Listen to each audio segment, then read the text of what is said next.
Hello guys. आज चाहिँ म यो इङ्ग्लिसको बारेमा केही बोल्न गइरहेको छु होइन। अब सबैजनालाई के लाग्छ भन्दा चाहिँ मैले यो पढाएको धेरै वर्षको अनुभव होइन, यो सबै कुराहरू परिस्थितिहरू बुझ्दा होइन, गभर्मेन्ट स्कुलको विद्यार्थीहरू, बोर्डिङ स्कुलको विद्यार्थीहरू सबैसँगको मेरो आफ्नै किसिमको एउटा अनुभवहरू रहेको छ, कलेज स्टुडेन्टहरू सबैसँग। अनि यसमा चाहिँ के हुने रहेछ भन्दा चाहिँ प्राय जसो सरकारी स्कुल पढ्ने भाइ बहिनीहरूमा चाहिँ के समस्या छ भन्दा चाहिँ उहाँहरूलाई अब जस्तो फ्री राइटिङमा उहाँहरूले खासै राम्रो लेख्न नसकेको त्यो चाहिँ मैले पाएँ क्या। अलिअलि ग्रामरमा चाहिँ यसो चुज गरेर गर्ने होइन, त्यो पनि बुझेर होइन। अनि फ्री राइटिङको सेक्सन चाहिँ सबै छोड्ने मैले पाएँ। अनि जो अनि अरू अरू के पाइरहेको छु भन्दा धेरैजना साथीहरूले चाहिँ भन्नुहुन्छ क्या, अब कम्पिटिटिभ एक्जामको तयारी गर्दा पनि इङ्ग्लिस राम्रो छैन यताउता भन्नुहुन्छ।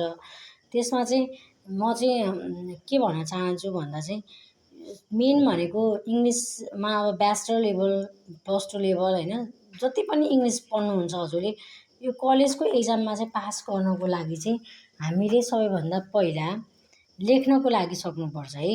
यो चाहिँ मैले एक्जाम पोइन्ट अफ भ्यूबाट भनिरहेको छु है।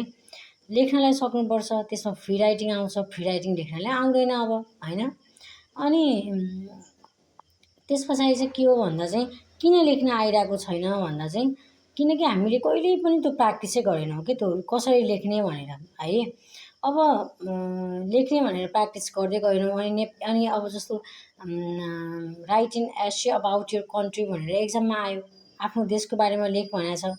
त्यो त ब्याचलरसम्म पढ्ने विद्यार्थी भाइ बहिनीहरूले, 9देखि ब्याचलरसम्म पढ्ने भाइ बहिनीहरूले त त्यसमा कति लेख्न सक्नुहुन्छ, तर नेपाली भाषामा इङ्ग्लिसमा लेख्न आउँदैन। अब समस्या के भयो भन्दा इङ्ग्लिसमा लेख्न आउँदैन, नेपालीमा चाहिँ एकदमै धेरै कुराहरू आइरहेको हुन्छ। यो किन भइरहेको छ भन्दा चाहिँ हामीले कहिल्यै पनि लेख्ने प्र्याक्टिसै गरेनौँ क्या, बुझ्नुभयो नि।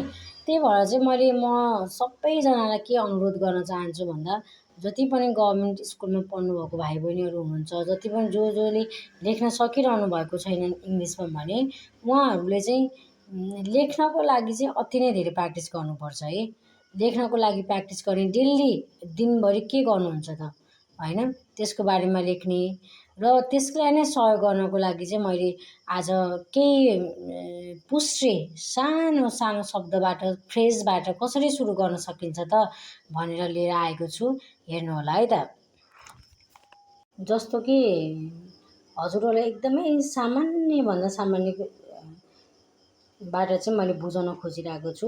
डेली लाइफ सेन्टेन्सेसबाटै हेर्नुहोस् है त। हजुरहरूलाई चाहिँ अब म आफूले दिनभरि के गर्छु त भन्ने बारेमा बुझाउनु पर्यो भने पहिल्यै सुरुमा पुरा सेन्टेन्स बनाउने कोसिस नगर्नुहोस् क्या।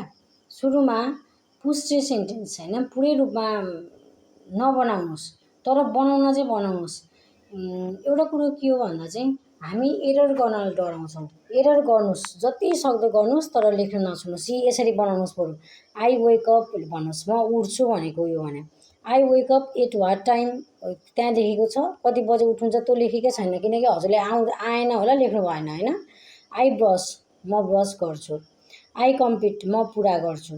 आई रिड, म पढ्छु। आई प्ले, म खेल्छु। आई इट, म खान्छु। आई हेल्प, म सहयोग गर्छु। हो, यसमा मैले थोरै मात्र सेन्टेन्सेसहरू ल्याएको छु।